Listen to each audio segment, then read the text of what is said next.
I see a lot of couples struggle with.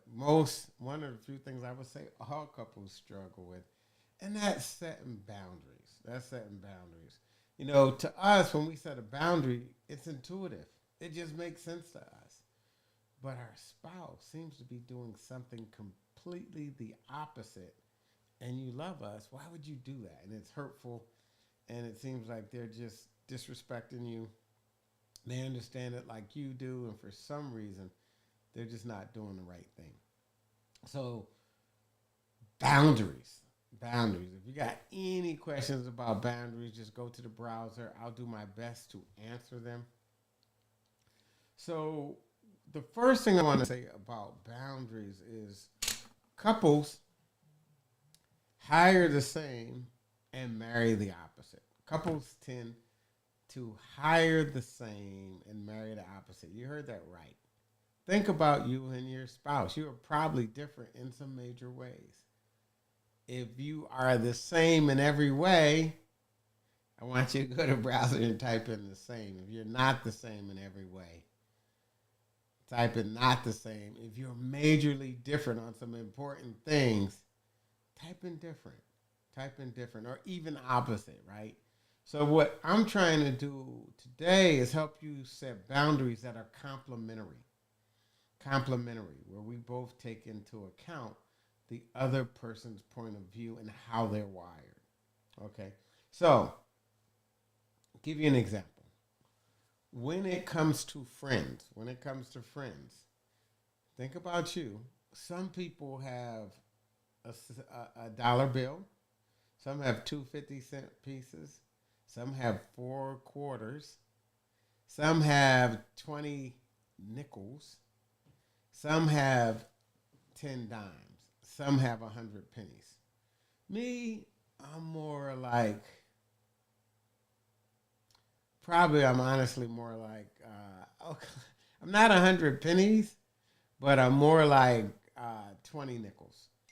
And so when you are married to somebody, you're 20 nickels and they're two silver pieces, they're going to say, all these people aren't even your friend. All these people aren't even your friend. And you need to set boundaries. You need to get rid of them, right? You need to let them go. You got too many people. And the other person is like, but all these people serve a different purpose for me.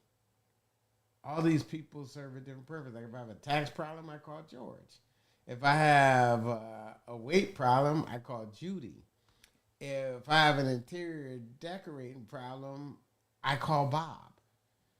Some people, they get everything they need out of one, two, three, or four people. And so when these two people marry each other, it's a problem because you're setting boundaries that don't work for that person. So let's say I get a real introverted person who has two 50-cent pieces and they're married to somebody that has 20 nickels.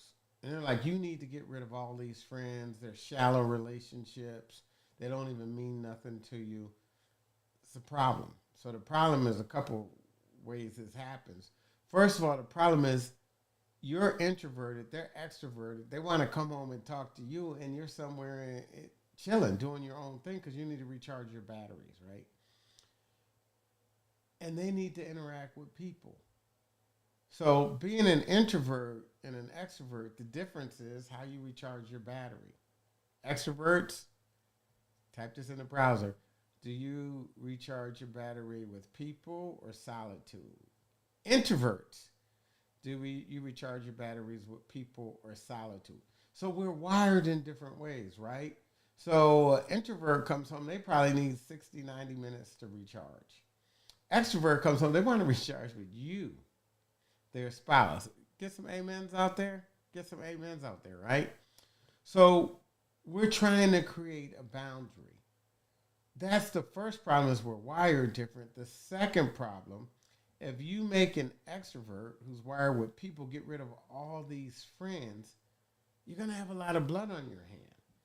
And most of these friends, they've worked through the whole thing, especially if they're cross sex, opposite sex. They've worked through, or same sex if you're gay, They've worked through those. I know I'm gonna get a lot of heat on that one, but they've worked through these issues. They're already friends.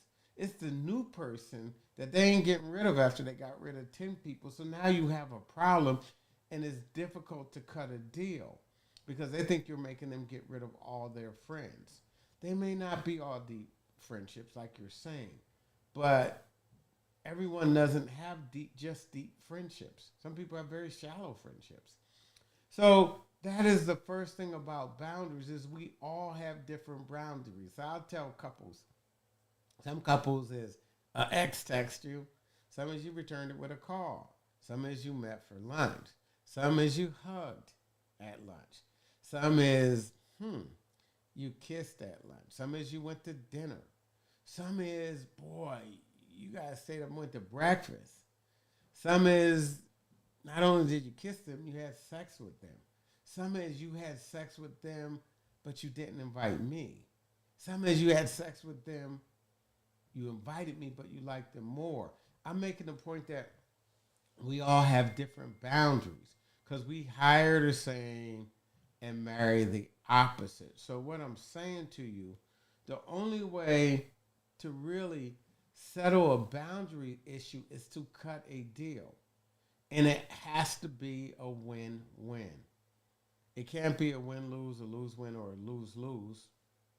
Anything but a win win is a lose lose. Does that make sense? To cut a deal, we got to create a win win. But to create a win win, y'all ain't going to like this part. We have to give up something important to us. We have to give up something important to us. Yeah, I don't like you got all these friends, but boy, most of them you rarely talk to. You've already worked through that tension part of it. Fine. I'm going to have such a problem if I make you get rid of people that you don't think have it coming that you may in the short term give them up, but in the long term I'm going to have a bigger problem. So we have to learn to cut a deal. That's the only way you can establish boundaries that work. Does that make sense to y'all? So boundaries, how do we set them? We have to cut a deal. Like the holidays are going to be coming up, and I don't like your mother-in-law. All right, let's cut a deal. What don't you like about my mother-in-law? I like her. I don't like the fact that during the holiday, Thanksgiving, everyone's going to be drinking around the kids. All right, we normally stay there, and everybody's drunk, and I don't like it. Let's do this, babe. Why don't you get a hotel? And I'll catch the Uber home. And after the first or second round, you just go to the hotel. Bet. That's cutting a deal. He's giving up having everybody at the house. She's giving up, okay, we'll go see your mother for Thanksgiving so we don't have bigger problems. And they're cutting a deal. So, anyways, to establish boundaries that work in your marriage, you have to cut a deal. Anyways, this is Dr. Shane. Thanks for sitting with me on this tip. You could use it for the holidays coming up, figuring out how do you cut a deal because we are all going to have very different boundaries. Make it a great day, and I look forward to hearing your comments and seeing you in the community.